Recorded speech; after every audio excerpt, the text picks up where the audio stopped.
Des études ont démontré que les personnes sensibles ont plus de probabilités d'être seules, d'être célibataires, d'être divorcées ou d'être séparées et donc d'être moins en union que le reste de la population. Alors l'une des explications à cela, c'est non pas que vous êtes des aliens, mais que c'est que vous avez des besoins spécifiques. Et ces besoins spécifiques peuvent être parfois difficiles à soutenir dans une relation. Parce que ces besoins se rajoutent à toute la dynamique du couple qui est en elle-même pas tous les jours facile. Donc rajouter encore une couche avec votre haute sensibilité peut présenter un problème majeur. Donc dans cette vidéo, je partage des clés avec vous pour vous aider, vous et votre conjoint, à vivre une vie sentimentale épanouie. Mais avant d'entrer dans le dur de la vidéo, sachez que je propose des coachings en visio de 60 minutes dans lesquels je me propose de travailler avec vous sur votre problématique afin que vous ayez beaucoup plus de clarté et que je vous offre des plans d'action pour pouvoir vous engager beaucoup plus sainement dans votre vie affective. Vous savez, le facteur le plus important dans une relation, c'est de vraiment être au clair avec vos besoins et surtout de pouvoir les communiquer de manière claire et précise. C'est la meilleure façon d'être authentique avec votre partenaire. Vous savez, le pire à faire, c'est d'essayer d'être quelqu'un d'autre en fuyant vos propres besoins. En fuyant vos propres besoins, ça veut dire que vous en avez honte. Vous avez honte de qui vous êtes quelque part. Je vous en parle en connaissance de cause parce que j'en ai payé les frais à maintes reprises. À chaque fois, j'essayais d'être une personne qui n'était pas entravée par ses propres besoins, de peur que l'autre n'accepte pas mes propres besoins. Et ça, c'était super compliqué à gérer parce qu'au bout d'un moment, ça se voyait. Ça se voyait, mon costume y craquait. Le faux Steve que j'essayais de montrer était en train de se déconstruire devant ma partenaire. Donc l'idée ici, c'est de vraiment ne pas avoir honte de ses besoins, parce que renier ses besoins, c'est s'effacer, c'est se fuir, c'est se trahir soi-même. L'idée, c'est d'accepter ses besoins et d'être en mesure de les communiquer clairement, sans avoir peur de se compromettre, sans avoir peur que notre partenaire nous rejette. C'est ça le véritable enjeu. Donc que ça fasse 1 mois, 1 an, 10 ans, ou peut-être même plus, dans ce cas-là, félicitations, parce que c'est vraiment un challenge. Ce que nous allons voir aujourd'hui dans cette vidéo, ce sont 12 points, 12 secrets dont il peut être très intéressant de partager avec votre partenaire pour améliorer la vie individuelle de chacun, mais votre vie en couple à deux, votre relation. Donc tous les points que je vais mentionner ici sur ce tableau, en espérant que ce soit lisible, ce seront des points que vous pourrez partager tranquillement avec votre partenaire. Le premier point consiste à s'autoriser des moments de solitude. S'autoriser des moments de solitude, c'est extrêmement important. Dans votre quotidien, vous dépensez beaucoup d'énergie. C'est normal, je l'explique beaucoup dans toutes mes vidéos YouTube. Nous sommes tellement submergés au quotidien que c'est très coûteux pour nous en énergie. La seule manière de se regrouper, de se réunir soi-même, eh bien, c'est de se retrouver seul. Parce que notre énergie, on vient l'épuiser à l'intérieur. C'est pas à l'extérieur. Comme d'autres personnes, il y a d'autres personnes qui se nourrissent des relations sociales. Ils se nourrissent de l'extérieur. Nous, c'est vraiment à l'intérieur qu'on vient se regrouper, qu'on vient recoller les pièces du puzzle et qu'on vient remonter notre énergie. On a ce besoin impérieux d'être seul. Dites-vous que ce n'est pas un caprice, mais vraiment une nécessité. Donc dans votre relation, il y a toujours un équilibre entre le temps que vous partagez à deux et le temps que vous vous allouez à vous-même. De toute façon, la qualité de votre relation va dépendre du temps que vous vous allouez à vous-même. Si vous n'êtes pas disponible pour vous-même, la qualité du temps que vous allez proposer à votre partenaire va être moins qualitative. Vous comprenez ? Moins vous passez de temps avec vous-même et moins votre relation sera de qualité. Il est donc indispensable de poser ces temps-là pour vous. Et puis d'une manière beaucoup plus précise et beaucoup plus propre à la relation, vous vivez des émotions dans votre relation. Vous avez donc besoin de ce temps pour métaboliser, pour intégrer, pour digérer ce que vous partagez au quotidien avec votre partenaire. De sorte que plus vous métallisez les choses avec ce que vous vivez avec votre partenaire, et plus vous allez avoir de la clarté sur vos propres problématiques personnelles. Il sera donc plus facile de formuler, de communiquer les choses qui ne vous conviennent pas, parce que vous aurez suffisamment pris ce temps d'introspection pour éclaircir ce dont vous avez besoin et pourquoi vous en avez besoin. Et là, ça va être beaucoup plus facile de partager ces problématiques-là avec votre partenaire parce que vous saurez exactement dire pourquoi elles sont si importantes pour vous. Les bénéfices sont nombreux lorsque vous passez du temps tout seul. Non seulement ça baisse votre surstimulation au quotidien, vous arrivez à baisser le niveau de surstimulation de votre cerveau. Comme je vous l'ai dit, ça recharge votre propre énergie. Vous avez ce temps-là d'introspection pour recharger vos batteries. Et enfin, ce temps de solitude va vous permettre aussi d'intégrer cette relation, d'intégrer tous les aléas émotionnels de cette relation pour communiquer avec beaucoup plus de clarté avec votre partenaire. Vous allez évidemment vivre ces moments-là tout seul, néanmoins vous pouvez apporter certaines nuances. Et moi, ce sont des choses que je crée dans mon propre couple, c'est de créer des moments calmes, des moments seuls, mais à deux. Par exemple, ça peut prendre la forme d'une lecture. On est tous les deux dans la même pièce, mais on est un petit peu dans notre bulle, mais nos deux bulles sont l'une en présence de l'autre. Et c'est intéressant de comprendre et de ressentir que l'autre est présent physiquement, énergétiquement, mais qu'on n'a pas besoin d'être forcément en fusion tout le temps pour être de manière bien, de manière harmonieuse ensemble tous les deux. Ça peut être méditer également. Et moi, ce que j'adore le plus, et on en rigole souvent avec ma compagne, c'est quand elle travaille. Elle est très méticuleuse, c'est une travailleuse manuelle, elle est plasticienne. Et souvent, elle est tout le temps en train de travailler des trucs en céramique, en train de peindre ou en train de modeler la terre. Moi, j'adore être à côté, je trouve ça tellement reposant d'avoir quelqu'un à côté de moi qui est occupé, qui est dans sa bulle, qui est hyper focus. Moi, ça me recharge en énergie. J'ai pas vraiment l'explication, mais c'est un truc que je ressens, je vous le partage parce que ça peut peut-être vous être utile et ça va peut-être vous parler. Donc vraiment, pour ce besoin de solitude, parfois c'est mal pris parce qu'on a peur que l'autre interprète cela comme un besoin de fuite. Donc expliquez bien que c'est un moment crucial pour retrouver votre équilibre afin d'être mieux ensuite avec l'autre. Et que l'harmonie, la santé du couple dépend aussi du temps, de la qualité du temps que vous passez avec vous-même. Maintenant, on va voir le deuxième secret. C'est de partager avec votre partenaire votre conception de la vie sociale. Alors, si vous êtes une personne hypersensible, vous avez peut-être des tendances un peu introverties.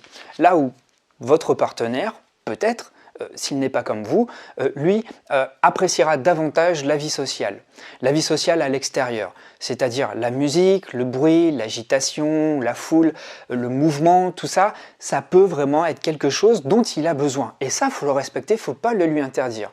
Néanmoins, vous, c'est pareil. Il faut que vous respectiez votre propre besoin. Si autour de vous, vous aimez que ça reste calme, que ce ne soit pas agité, eh bien, ne trahissez pas vos propres besoins. Soyez vraiment au clair avec ça et il y a peut-être des compromis à trouver ensemble. Si par exemple vous êtes en vacances et que votre partenaire, lui, a besoin de rencontrer du monde, il est là pour ça, c'est le moment de l'année où il a besoin de s'éclater, bah peut-être que vous pouvez vous accorder ensemble ces moments de liberté où pendant qu'il y en a un qui a une grande tablée à partager des moments sympas avec d'autres, vous pouvez simplement être en terrasse avec votre livre, pas très loin de lui, et vous vous retrouvez un petit peu plus tard le soir. Donc l'idée ici, c'est que personne dans le couple ne se prive, mais que chacun trouve midi à sa porte. Et on n'est pas tout le temps obligé de faire les choses en même temps. Okay ? L'idée, c'est de vraiment trouver une harmonie et de faire les choses à sa manière et de se retrouver à un moment T. D'accord ? Mais c'est pas tout le temps de faire la même chose. D'ailleurs, lorsque chacun fait des choses de son côté, vit quelque chose de différent, ça ne peut que nourrir le couple. Donc comprenez bien que le but ici n'est pas de s'isoler ni du monde extérieur, ni de votre partenaire, mais de trouver un compromis afin que les deux parties soient d'accord. Ensuite, la troisième clé pour vivre des relations harmonieuses, c'est de créer vous-même votre propre espace. C'est indispensable. Si vous n'avez pas votre propre espace, quelque part, vous allez encore du mal à ressentir cette bulle dont vous avez tant besoin. Il est donc nécessaire que vous soyez en mesure de vous isoler à n'importe quel moment. Pour cela, avec votre partenaire, décidez ensemble, ne prenez pas cette décision tout seul. Déterminez ensemble l'espace dont vous allez avoir besoin. Délimitez ensemble cet espace. L'idée ici, après cet arrangement à deux, c'est que vous ayez un espace pour vous retirer dès que vous en sentez le besoin. Dans une relation, c'est extrêmement important que vous ne vous marchiez pas sur les pieds. C'est vraiment essentiel si on veut garder de l'équilibre. Ensuite, le prochain point, il va peut-être vous surprendre, c'est d'envisager de faire chambre à part. Alors, non pas pour créer des hostilités dans le couple, mais déjà, le premier point, vous êtes hypersensible. Vous avez donc le sommeil léger. Deuxième point, vous êtes hypersensible. Vous avez besoin davantage de repos. Vous devez vous créer un sommeil de qualité. Et si vos cycles de sommeil sont perturbés parce que la personne qui est à côté de vous ronfle ou elle-même a le sommeil agité, si elle saute dans le lit, si elle fait des cauchemars et qu'à chaque fois que ça vous réveille, ça peut perturber votre vie à deux, ça peut perturber vos rythmes internes. Vous avez donc besoin aussi d'avoir cette possibilité de faire chambre à part. Ça peut être simplement dormir de temps en temps dans le clic-clac qui est dans votre salon si vous sentez que là, faut vraiment pas vous déranger cette nuit-là. Et vous avez vraiment besoin d'avoir un bon sommeil de qualité. Et puis tout simplement, il y a aussi des soirs où on a besoin d'être dans sa bulle. On a besoin de sentir personne à côté de soi. Encore une fois, c'est pas une hostilité envers son ou sa partenaire, c'est un besoin simple d'être seul. Même sans échange de paroles, de dialogue, avoir une personne à côté de soi peut des fois être trop lorsqu'on a besoin d'être seul avec soi-même, lorsqu'on a besoin d'être vraiment dans ce versant introspectif, de se retrouver dans sa bulle. Il y a des moments qui sont nécessaires comme ça. Donc, donnez-vous, offrez-vous cette possibilité, discutez-en avec votre partenaire pour qu'il ne le prenne pas mal, parce que, attention, ça, mal mis en place, ça peut vraiment être sujet à mauvaise interprétation, donc sujet à dispute. Ok, donc l'idée c'est d'éviter les quiproquos, d'être là où le plus clair possible pour expliquer ce besoin, si vous le ressentez effectivement, ce besoin d'être seul pour privilégier un sommeil de qualité lorsque c'est nécessaire. Vous savez, lorsqu'on est enfant, on apprend progressivement à se séparer de son papa et de sa maman pour dormir tout seul, comme un grand dans sa chambre. Et puis une fois qu'on se met en couple lorsqu'on est adulte, eh bien, on se force à dormir avec une autre personne, alors que toute notre enfance et toute notre adolescence et une partie de notre vie adulte, on a dormi tout seul. Il faut respecter ce besoin de dormir tout seul. Et c'est pas un mal en soi, c'est pas une trahison envers votre partenaire. Cinquième point qui est très important, c'est un seul enjeu à la fois dans votre communication. Si vous reprochez à votre partenaire plusieurs choses en série, en cascade comme ça, il ne va rien comprendre. Et je peux le comprendre, les hypersensibles sont souvent stimulés à plusieurs enjeux émotionnels à la fois. Ce qui fait que des fois, lorsqu'on déverse notre sac, eh bien, c'est un feu d'artifice de reproches. Donc ça peut être épuisant pour vous et pour votre partenaire qu'on prend plein la face. Donc la meilleure façon d'agir, c'est d'aborder un problème à la fois sans avoir à se répéter, sauf lorsque des explications s'imposent. Là, vous êtes en mesure de pouvoir répéter les choses avec des mots différents, avec un angle différent, pour que votre partenaire saisisse bien le problème dans son ensemble. Et c'est à ça que servent les moments seuls, c'est avoir suffisamment de discernement grâce à ces moments d'introspection pour avoir plus de clarté dans ce que vous vivez dans le couple. On ressent plein d'émotions à la fois. Profiter de ces moments seuls, c'est savoir décortiquer émotion par émotion que vous vivez pour pouvoir ensuite communiquer ce qui va bien, ce qui va un petit peu moins bien dans votre relation. Mais surtout, mettre des mots sur des affaires. Lorsqu'on ne fait pas ce travail-là, des fois, on verse un gloubi-boulga d'émotions à la personne qui est en face de soi sans vraiment savoir exactement ce qu'on a à lui reprocher. Mais il faut quand même qu'on déverse ce torrent émotionnel devant l'autre personne. On ressent ce besoin, en tout cas, de communiquer ce trop-plein. Mais avant d'en arriver à cette étape-là, prenez vraiment le soin d'éclaircir les choses avec vous-même pour pouvoir les communiquer de la manière la plus intelligente possible. Surtout, ne cédez pas à l'impulsion, à la colère. Ça, c'est vachement important. Ensuite, le sixième point, c'est de ne jamais prendre les choses personnellement. Ne jamais prendre les choses personnellement, c'est un des 4 accords Toltec qui demande beaucoup de discipline, beaucoup de prise de distance par rapport à ce qu'on ressent, beaucoup de remise en question. C'est loin d'être facile, on n'est jamais parfait là-dessus.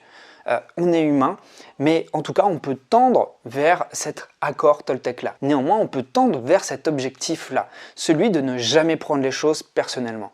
Si votre partenaire vous dit des choses qui vous déplaisent ou vous vous sentez attaqué, évidemment, ne réagissez pas tout de suite. Parce que réagir tout de suite, c'est donner lieu à un torrent d'émotions, encore une fois. L'idée, c'est de comprendre pourquoi cette chose vous blesse. Et encore une fois, vous allez dire que je me répète, mais c'est ce temps de solitude qui va vous permettre de mieux saisir à quoi fait référence cette blessure. En évitant de réagir, ça va vous préserver de ces écueils qui peuvent avoir lieu très souvent et de manière très intense. L'idée ici, c'est de tempérer, modérer, prendre le temps, laisser la respiration prendre plus de place pour que les choses soient plus nuancées, plus posées. Voilà, c'est ça la chose. Être beaucoup plus posé, moins être dans l'urgence, dans la réaction, dans l'intensité. Prendre le temps d'envisager les choses avec du recul et voir la situation dans son ensemble. Ensuite, la 7e chose importante à savoir, c'est la technique du sandwich. Alors, peut-être que ça vous parle si vous avez fait de la communication non violente, la CNV. La communication par la technique du sandwich, c'est d'englober ce que vous avez à dire, votre requête, entre 2 tranches de remarques positives à l'égard de votre partenaire, histoire de bien faire passer ce qu'il y a au milieu. D'accord? Donc c'est une sorte de manipulation, mais c'est une manipulation bienveillante.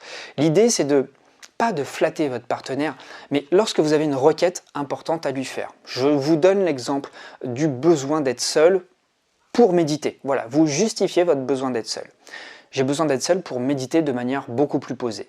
Eh bien, dans un premier temps, on va faire la tranche du dessus, qui est une tranche positive, en expliquant que, par exemple, vous appréciez son soutien, vous appréciez son écoute, et que c'est justement parce que il a ces qualités-là, ou elle a ces qualités-là, que vous pouvez lui faire une demande. Et c'est parce qu'il est suffisamment ouvert que vous allez pouvoir lui demander s'il est OK pour que vous passiez du temps seul entre telle heure et telle heure chaque jour de la semaine pour pouvoir méditer de manière efficace. Et ensuite, vous le remerciez, vous le prenez dans vos bras en le remerciant pour son écoute. Ça, c'est la tranche positive qui est en bas du sandwich pour pouvoir couronner le tout. Donc des fois, les remarques positives, ça peut être aussi des gestes comme prendre dans les bras en guise de remerciement. Donc soyez attentifs dessus et ne formulez pas des exigences lorsque vous avez quelque chose à demander. Même si c'est un besoin profond, inéluctable pour votre développement, ne soyez pas exigeant avec votre partenaire parce que c'est à vous que ça regarde, d'accord ?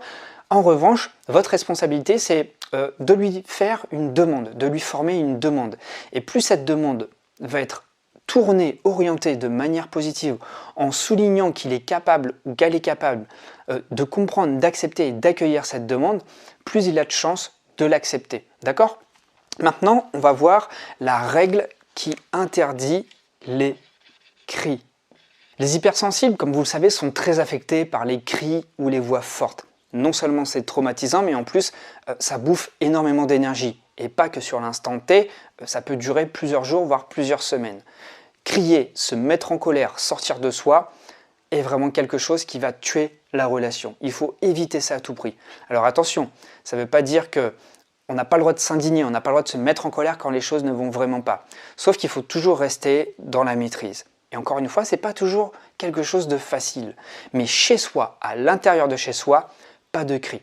Parce que chez soi, c'est un espace sacré. Chez soi, c'est un espace de paix et d'harmonie.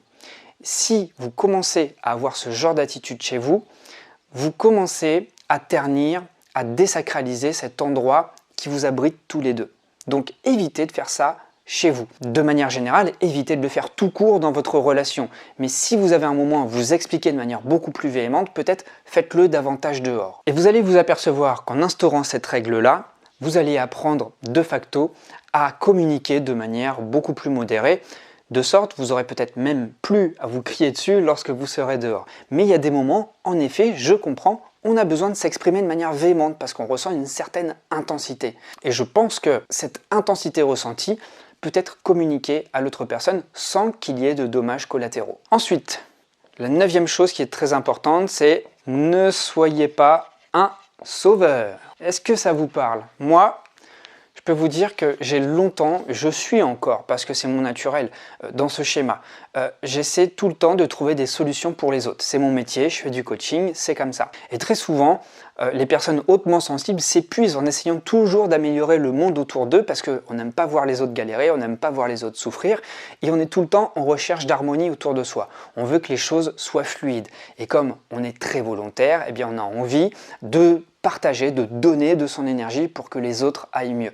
Sauf qu'au bout d'un moment, on oublie encore une fois nos propres besoins. On oublie de ménager notre énergie. Il est donc nécessaire de poser vos limites. Ce n'est pas à vous de trouver les solutions aux problèmes de votre partenaire. Sauf évidemment s'il vous sollicite. Toute proportion gardée évidemment, sans que ça vous sursollicite vous. Mais s'il a besoin de votre aide pour quelque chose dont vous êtes compétent, allez-y, n'hésitez pas. En revanche, de manière générale, c'est à lui de trouver ses propres solutions. C'est un petit peu lorsque un oisillon essaie de sortir de son œuf en essayant de briser la coquille d'œuf avec son bec. Si on retire les coquilles de l'œuf avant lui, eh bien, il y a tout un processus qu'on fait à sa place et qui va le desservir complètement. Cet oisillon, il a besoin de casser lui-même sa coquille d'œuf pour faire sa propre musculature. Et si on le fait à sa place, ce n'est vraiment pas lui rendre service, il va être handicapé toute sa vie. Eh bien, excusez-moi si la comparaison est un petit peu grossière, mais c'est un petit peu la même chose quand même avec votre conjointe ou votre conjoint. Si vous faites tout à sa place en permanence, il va devenir complètement dépendant de vous, il ne va pas trouver les ressources en lui. Et c'est un peu ça le bon côté d'un problème qui se pose dans la vie de nous tous. On a tous des problèmes et ces problèmes viennent sur notre chemin à chaque fois pour une raison très précise, pour que nous dépassions personnellement nous-mêmes ces propres obstacles. Et ces problèmes, ce sont donc des manières déguisées d'aller puiser dans nos ressources pour avoir conscience qu'on est suffisamment outillé pour aller résoudre des problèmes dans notre vie. Donc, un problème, c'est quelque part une chance. Ne lui enlevez donc pas cette chance de s'outiller, de s'équiper, de s'expérimenter pour grandir. Laisser les autres trouver leurs propres ressources, c'est donc leur faire un cadeau. 10e chose à voir, qui est beaucoup plus légère, c'est de moduler les ambiances intérieures. Alors, lorsque vous avez une personne avec qui vous vivez, qui met la télé fort, qui met la radio fort en permanence, alors que vous avez besoin de moments de recueillement, vous devez intervenir pour lui demander si c'est pas possible de mettre un masque pour écouter sa musique ou les informations, etc. Et puis vous, peut-être de mettre des boules caisses par moment. Ou encore une fois, vous retirez dans votre espace où vous êtes sûr qu'il est isolé de bruit. De même pour les lumières, évitez les lumières trop fortes chez vous. Mettez plutôt des petites lumières un petit peu partout afin qu'il y ait une lumière diffuse. Et puis c'est pareil, évitez l'ordinateur au lit, évitez les tablettes au lit, évitez le téléphone au lit. La lumière bleue est très mauvaise pour le sommeil. Et puis tout ce qui est objet électromagnétique peut vraiment avoir une incidence sur votre équilibre. Il n'y a pas encore beaucoup d'études qui sont faites là-dessus. Je suis persuadé que ces études vont être de plus en plus crédibles, cohérentes et abondantes dans les prochaines années. Et on va entendre vraiment que tout ce qui est objet électromagnétique relève de problèmes de santé publique. 11e point.